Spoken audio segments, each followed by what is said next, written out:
Nu ko? Kārtējā izgāšanās. Pār Latviju pārgāja nopietna vētra. Daudzās Latvijas teritorijās nebija ne elektrības, ne sakara.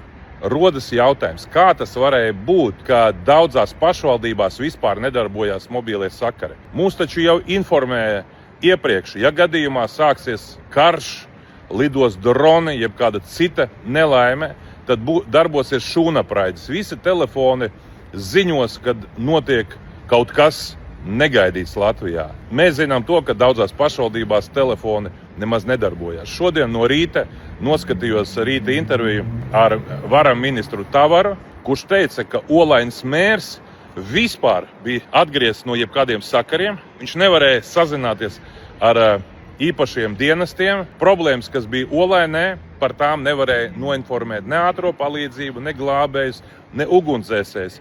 Mēram vajadzēja braukt no Olainas uz Jaunmārupe, lai telefons varētu strādāt. Kā tas var būt, ka šodien laikā, kad jau 5. gadu Ukrainā iet karš, piemēram, LMT nenodrošina savus torņus ar kādu īpašu rezerves ģeneratoru, jo ja gadījumā nav elektrības un mobilie sakari vairs nestrādā, tad principā mēs esam atrauti no jebkādas iespējas iegūt informāciju.